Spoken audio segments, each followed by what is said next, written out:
జమ్మలమడుగు మాజీ ఎమ్మెల్యే సుధీర్ రెడ్డి విలేకరుల సమావేశం నిర్వహించి ఆదినారాయణ రెడ్డిపై ఘాటైన వ్యాఖ్యలు చేసిన నేపథ్యంలో బీజేపీ నాయకులు గోణ పురుషోత్తం రెడ్డి మరియు నాగేశ్వరరెడ్డిలు విలేకరుల సమావేశం నిర్వహించారు.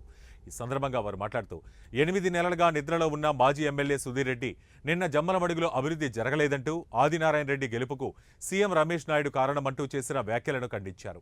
గతంలో 3 సార్లు ఎమ్మెల్యేగా ఆదినారాయణ రెడ్డి విజయం సాధించినప్పుడు రమేష్ నాయుడు ఆయనకు వ్యతిరేకంగా ఉన్నది నిజం కాదా అని ప్రశ్నించారు. ఆదినారాయణ రెడ్డి జమ్మలమడుగు బరిలో నిల్చుంటే విజయం ఆయనదేనని, మరెవరూ గెలిచే అవకాశం లేదన్నారు. సుధీర్ రెడ్డి గత 8 నెలలుగా జమ్మలమడుగుకు వచ్చినట్టు లేదని, ఒక్కసారి ఇక్కడికి వచ్చి జరుగుతున్న అభివృద్ధి పనులను చూడాలని వారు తెలిపారు.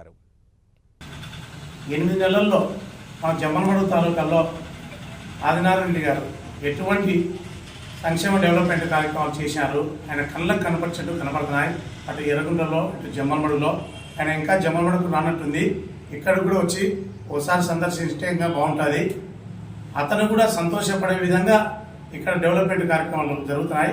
ఒక మాజీ ఎమ్మెల్యే నేను బాధపడుతున్నట్టు ఆ విధంగా మాట్లాడాల్సిన ఫ్రస్ట్రేషన్లో మాట్లాడాల్సిన అవసరం లేదు.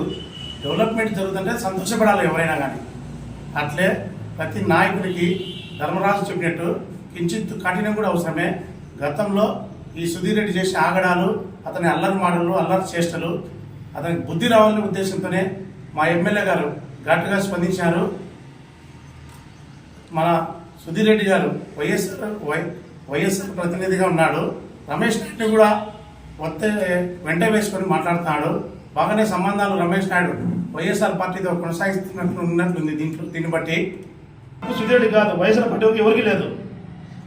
మళ్ళీ ఏదో రమేష్ అన్నతో మేము 14 మేము గెలిచామంట. 2004 ఆదినాడు ఎమ్మెల్యేగా పోటీ చేసినప్పుడు 20,000 గెలిచాడు. 2009లో అదే రమేష్ మాకు ఆపోజిట్ అప్పుడు 7,000 సీట్లు గెలిచాం. కొత్తగా పార్టీ అప్పుడు వీళ్ళు కూడా అదే తెలుగుదేశం పార్టీలో ఉన్నారు. వీళ్ళు కూడా మరి ఆదినాడు కాంగ్రెస్ పార్టీలో ఉన్నారు. అంతా ఏకమైన 7,000 గెలిచాం. 2014లో 9,000 గెలిచాం. అప్పుడు రమేష్ ఆపోజిటే మాకు. 2019లో మేము ఎమ్మెల్యే ఆదినాడు పోటీ చేయలే. 2000 ఆదినాడు పోటీ చేశాడు. వీళ్ళంతా అనకాపల్లికి వేరమ్మా. సీఎం రమేష్ నాయుడు కానీ సురేష్ నాయుడు కానీ వీళ్ళంతా ఎవరికైనా మాకు సపోర్ట్ చేశారు. వీళ్ళు అక్కడ ప్రజలు ఆదినాడు ఒక బ్రాండ్, ఆదినాడు గెలిచి అభివృద్ధి అని చెప్పి అక్కడ ప్రజలు ఓటు వేశారు మాకు. ఈయన ఉండి మాకేం ఉద్ధరించడం లేదు, మాకేం సాయం చేయలేదు. వాళ్ళ అన్నగారు అన్నదమ్మంతా వచ్చి అనకాపల్లికి వేరు వాళ్ళ ఓట్ల కోసం.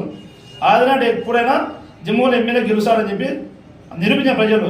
ఏదో రెండు డకెట్లు అంట, 20 సంవత్సరాలు ఆదినాడు అభివృద్ధి ఇచ్చి 2 డకెట్లు నేను ఇచ్చి ఎంతో చేస్తా అంట. నీకు ఒక్కసారి నీకు 52,000తో నీ ప్రజలు గెలిపించే నీకు సుఖం చూపించాను ప్రజలందరికీ. నువ్వు నేను ఎత్తితే నేను సాగుకారు అంటావు. నీ సాగుకారు కానీ సాగులోటు మేలని ఒక సామెత ఉంది. చదువుకున్నాను సాగులోటు మేలని. నువ్వు నీ సాగుకారు ఏం చేసావు? గుంజిన ప్రజల నుంచి అన్నీ. ఒక్క చెట్టు నాటినావా? నువ్వు ఒక డాక్టర్ ఏ రోజున ఒక 5,000